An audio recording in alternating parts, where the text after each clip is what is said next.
All right, let's dive into standpoint feminism. It's a really powerful and honestly often misunderstood theory that really boils down to one fundamental question. Who gets to decide what's true? I mean, think about it. When you learn about history or science or just how the world works, whose story are you actually getting? Whose truth is being presented as the truth? This is the exact problem that standpoint feminism really tries to get to the bottom of. So the theory's big idea is this. To get a fuller, more honest picture of the world, we have to start by looking from the standpoint of those on the margins of society. Their experiences aren't just, a different flavor of the same story. They offer a unique and absolutely vital understanding that's often totally invisible to the dominant group. Okay, so to really get a handle on this, we need to unpack the core idea. Where did this all come from, and what is it really arguing? Let's break it down. Well, the idea really started taking shape with sociologists like Dorothy Smith, who noticed something was off and developed what she called a sociology for women. Then, in 1983, a scholar named Nancy Hartsook really formalized it by connecting it to Marxist thought, which, is all about power and class. Her argument was simple. Just like the working class has a unique perspective on capitalism, women have a unique standpoint from which to see and critique patriarchy.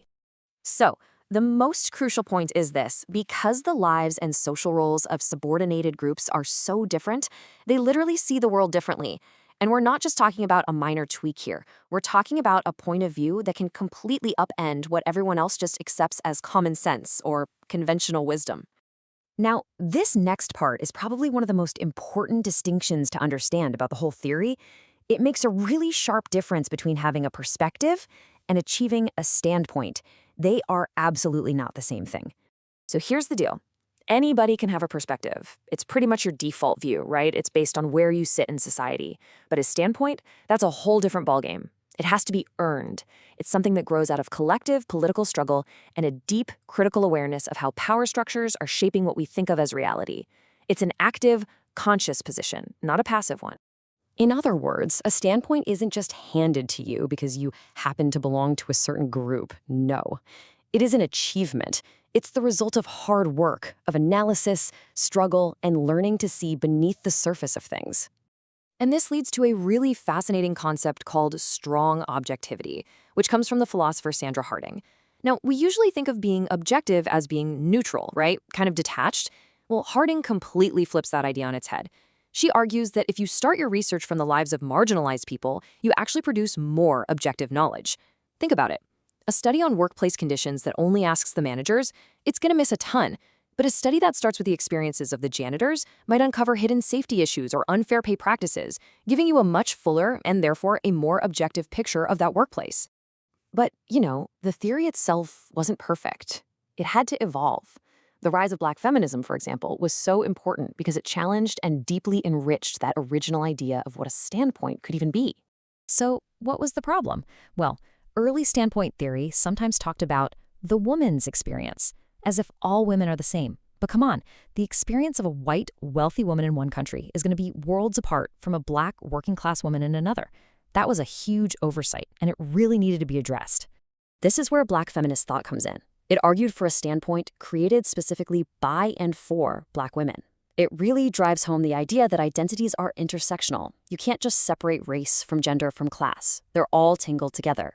A huge goal here is to legitimize what's called subjugated knowledge.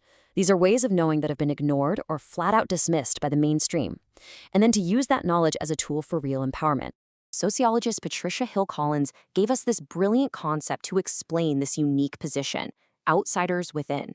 She's talking about how Black women, for example, have historically been close enough to the dominant culture to understand exactly how it works, but still remain outsiders. And that gives them this incredible vantage point to critique it in a way others can't. And this ties right into another key idea, bifurcated consciousness. It's this ability to see the world from two different perspectives at the very same time, the perspective of the dominant group and the perspective of your own oppressed group. This kind of dual vision provides a much richer, more complete understanding of how society actually functions. Now, like any big idea that makes waves, standpoint feminism has definitely faced its share of criticism. But it's also adapted in response, and that whole intellectual back and forth is what keeps it relevant. So here's the big challenge. the one that often comes from postmodern thinkers.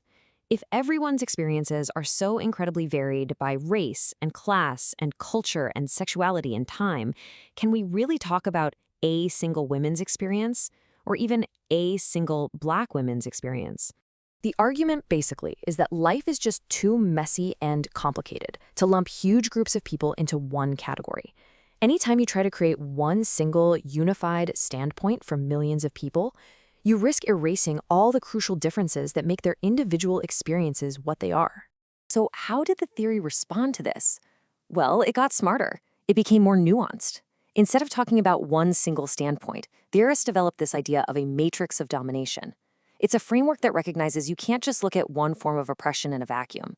Systems like sexism, racism, and classism are all interconnected, and they create totally unique experiences where they overlap. And this brings us to the more modern view, where a standpoint isn't some fixed, static identity. It's relational. It recognizes that a single person can be privileged in one context, maybe because of their education, but oppressed in another context because of their gender or race. It's all about understanding how we're all positioned within these multiple, overlapping systems of power. Okay, so we've covered a lot of ground. What's the bottom line? After all of this, why does standpoint feminism still matter so much today? So let's just quickly recap the big takeaways. First, this theory throws a major challenge at the whole idea of a single universal truth. It says, hey, all knowledge comes from a specific place and is shaped by power. Second, it champions the knowledge of marginalized groups, not just to be fair, but because that knowledge is absolutely essential for a complete picture of reality. It also gives us these powerful tools for thinking, like strong objectivity and outsiders within. And maybe most importantly, it reminds us of a crucial lesson. Who is creating the knowledge is just as important as the knowledge itself.